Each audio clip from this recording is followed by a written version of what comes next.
2019 Kia Sorento 3.3. How to reset oil change lights. Right on the steering wheel, press this button here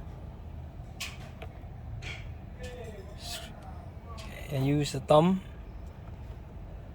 Go down to service.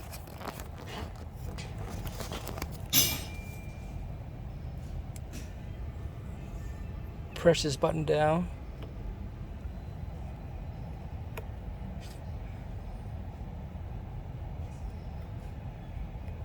Press reset. And yes, and done.